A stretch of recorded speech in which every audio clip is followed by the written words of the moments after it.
इंसान, कुदरत, तकनीक और तकदीर। कहते हैं जब बुरा वक्त आता है तो पेड़ पर बैठे इंसान को कुत्ता काट लेता है। बेमिसाल कंस्ट्रक्शन, बेहतरीन डिजाइन और आधुनिक तकनीक से बनाई गई इंसान की कारीगरी की ये उम्दा तस्वीर अपनी पहली यात्रा में ही पानी में समा गई। टाइटैनिक के डूबने के सालों बाद हुई जांच में इसकी बेजा खामियां सामने आई और ये दावे किए गए कि टाइटैनिक फला कमियों के चलते डूबा। लेकिन इस जहाज के डूबने के पीछे जो सबसे बड़ी खामी सामने आई वो थी इंसान की लापरवाही।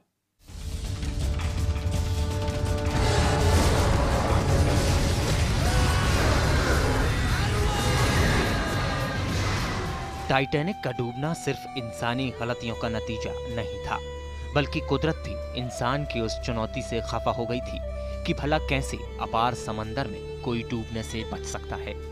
टाइटैनिक बेशक 19वीं सदी का सबसे लग्जरियस जहाज था। तमाम सुविधाओं से लैस ये जहाज इंसान के हुनर और काबिलियत की एक जिंदा तस्वीर थी। लेकिन इसके डूबने के बाद जांच में जो खामियां सामने आईं वो बेहद चौंकाने वाली थीं। इस फहरिस्त में सबसे पहली और बड़ी गलती जहाज के ना डूबने का दावा। जी हाँ, हम आपको एक बार फिर बता दें कि टाइटैनिक के निर्माताओं ने यह दावा किया था कि यह जहाज कभी डूब नहीं सकता। यही टाइटैनिक के डूबने की वजह बन गई।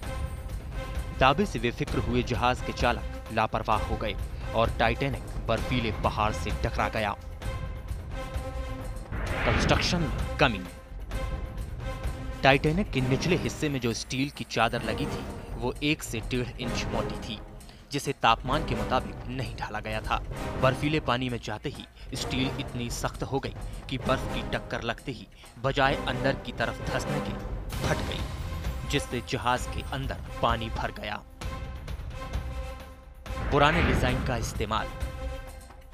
हालांकि टाइटैनिक बेहद उम्दा और आधुनिक तकनीक का नमूना था, लेकिन इस बात से भी इनकार नहीं किया जा सकता कि इस विशालकाय और भव्य जहाज को बनाने में छोटी छोटी गलतियां हो गईं, जो बाद में ब्लंडर बनकर सामने आईं। जहाज का रडार 18वीं सदी के जहाजों की तर्ज पर था, जिसकी दिशा और आकार टाइटैनिक की दिशा और आकार से एकदम विपरीत था। बनावट में कमी। टाइटैनिक को इस तरीके से डिजाइन किया गया था कि इसके अगले हिस्से को पिछले हिस्से के मुकाबले ज्यादा मजबूती दी गई थी। अगर टाइटैनिक सामने से टकराया होता तो शायद डूबता नहीं, लेकिन बुरे वक्त का फेर देखिए कि जो हिस्सा कमजोर था वही बर्फ से टकराया। कुदरत का कहर। टाइटैनिक पर कुदरत का भी जमकर कहर बरपा। हादसे वाली रात आसमान में चंद्रमा की रोशनी नहीं थी, जिसकी वजह से आइसबर्ग दूर से दिखाई नहीं दिया। उस रात समंदर शांत था और हवा भी गुम थी। अक्सर तेज हवाएं आइसबर्ग की नींव को पिघला देती हैं, जिसकी वजह से बर्फ के छोटे छोटे टुकड़े पहाड़ का आकार नहीं ले पाते। लेकिन हवा खामोश होने की वजह से आइसबर्ग एक मजबूत पहाड़ बन गया, जिससे टकराने के बाद टाइटैनिक का निचला हिस्सा पूरी तरह ध्वस्त हो गया। बेकाबू रफ्तार। स्टीम से चलने वाले 19वीं सदी के जहाजों में टाइटैनिक की सामान्य रफ्तार 41 किलोमीटर प्रति घंटा थी, जो उस वक्त के जहाजों के मुकाबले काफी ज्यादा थी। बावजूद इसके चालकों ने लुफ्त लेने के लिए उसकी पूरी रफ्तार खोल दी। यही वजह रही कि आइसबर्ग दिखने के बाद भी रफ्तार पर काबू पाना मुश्किल हो गया। लाइफ बोट्स की कमी। टाइटैनिक का डूबना काफी बड़ा नुकसान था, लेकिन इसके साथ 1,500 लोगों की मौत बेहद दुखद घटना थी।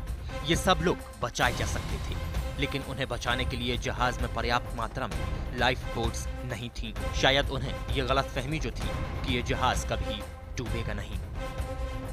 ऐसी कई वजह थी जिन्होंने टाइटैनिक के साथ मनहूसियत का नाता जोड़ लिया, लेकिन हकीकत तो यही है कि टाइटैनिक मनहूस नहीं होता अगर लोगों ने अपनी जिम्मेदारियों को समझा होता। Crime desk, A to Z news.